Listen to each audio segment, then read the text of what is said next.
l'impact, c'est que d'abord, le 16 mars, tout s'est arrêté. Nous n'avons plus accueilli d'étudiants sur les sites. Malgré tout, il fallait continuer à assurer la pédagogie. Donc, il a fallu du jour au lendemain passer du présentiel au distanciel.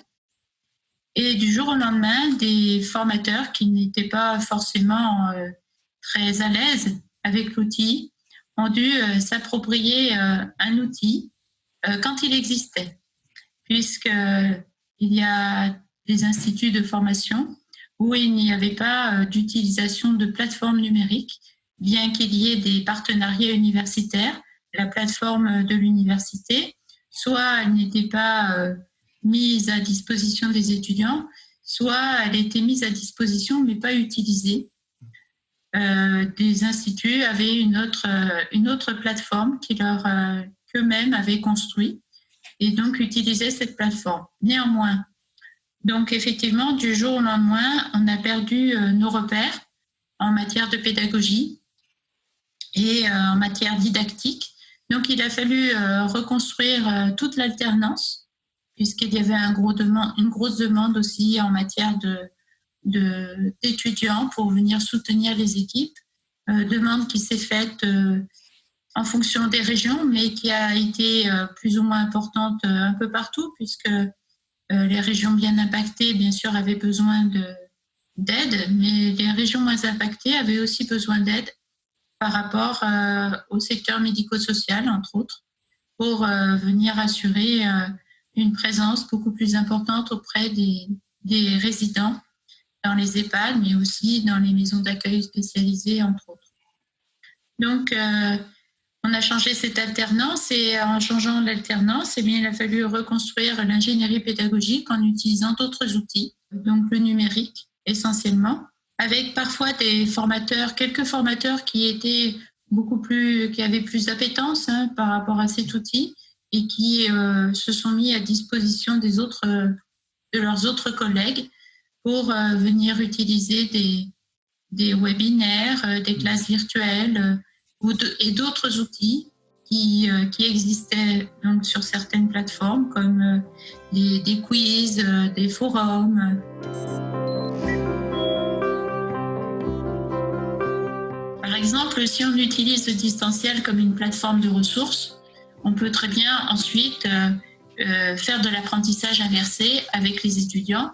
Donc, soit pour le coup, on continue cet apprentissage avec des classes virtuelles en leur disant, ben voilà, vous devez, pour le TD qui viendra faire telle et telle chose, voir telle et telle ressource que l'on met à votre disposition sur la plateforme ou autre outil que la plateforme.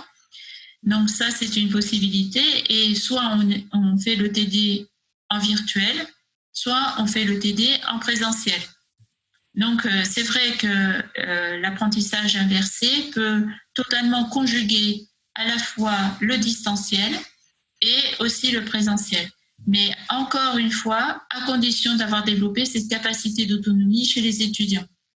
Donc ça veut dire aussi que quand on conjugue les deux, il faut vraiment avoir un programme structuré et vraiment dire aux étudiants, voilà, telle et telle ressources sont absolument indispensables à voir, à comprendre avant le TD. Il faut avoir une exigence en matière pédagogique. Ensuite, c'est vrai qu'on les oppose parce que avant la Covid, on avait déjà la plateforme et on l'utilisait, on disait aux étudiants, ben voilà, vous avez un temps pour aller visionner tel et tel cours.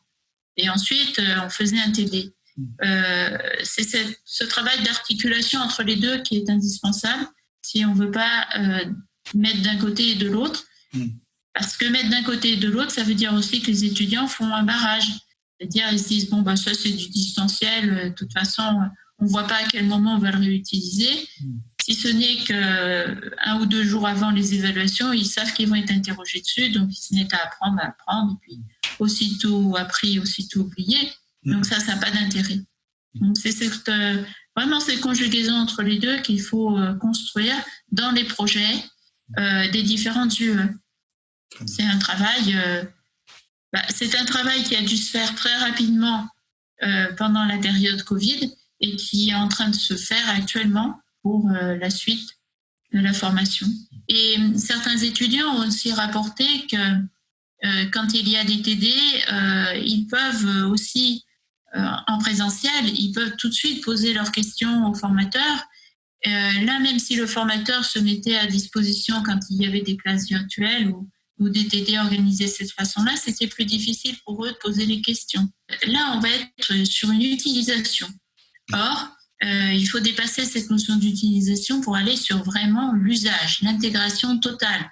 Et je le redis, comment amener les étudiants à apprendre à distance. Et ça, c'est pas un travail qui peut se faire dans la 6.5, c'est un travail qui se fait tout au long de la formation, depuis le premier jour, je dirais pratiquement jusqu'à la fin. Il serait quand même temps, je dirais, de développer la formation des formateurs, déjà à la pédagogie, que ce soit beaucoup plus développé.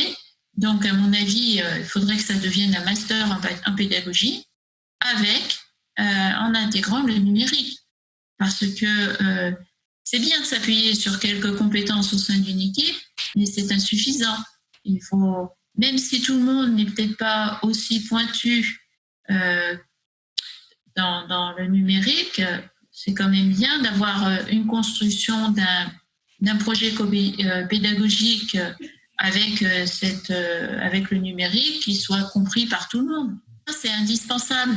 Il faut vraiment qu'on arrive à faire évoluer, pour le secteur public, cette formation des cadres de santé, qu'on arrive vraiment à aller sur un master, mais un master pas en plus de la formation. Oui, bien sûr. Quelque chose, une formation réelle en pédagogie. Là, on l'a vu dans cette situation que la pédagogie, c'est un vrai métier, c'est un métier à part entière. Et c'est pas juste quelque chose d'attenant à.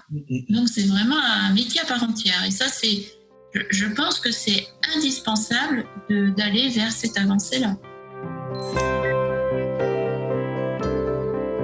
Quand on a déjà des CDI qui sont numérisés, ça a été un plus pour les étudiants puisqu'ils pouvaient se connecter à distance et avoir des ressources. Mais quand ça n'existe pas et qu'on est encore sur du livre, du papier, ça a été particulièrement difficile. Donc, ça veut dire aussi que la documentaliste qui est attachée à ce CDI doit aussi avoir des compétences en la matière et doit pouvoir aussi avoir un rôle dans la formation des étudiants, mais aussi peut-être des formateurs.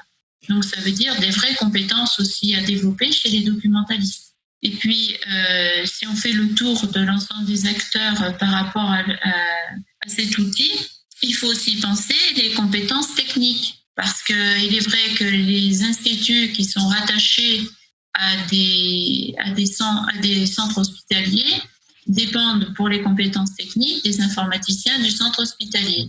Or, là, on a bien vu qu'on avait parfois vraiment besoin très vite d'une aide technique importante et que la disponibilité était difficile parce qu'ils avaient, eux, de leur côté, tout les travail à mettre en place, etc. Donc, ça veut dire aussi que si le numérique doit se développer au sein des instituts, il y aurait peut-être à penser un partage de postes en matière de techniciens. Ce serait très important parce que même dans la construction des plateformes, on voit bien qu'un technicien qui est mis à disposition pour la construction de cette plateforme, c'est important. Alors, à côté, l'ingénierie pédagogique est aussi importante pour venir compléter ce rôle technique. Mais c'est indispensable maintenant. On ne peut plus faire du bricolage. On s'improvise souvent, comme je le dis, des MacGyver de l'informatique, en essayant de trouver un dépannage tout de suite. Mais ça, pour moi, c'est du bricolage. Et dans une vraie formation où on va être dans une formation hybride, ça ne peut plus durer ainsi.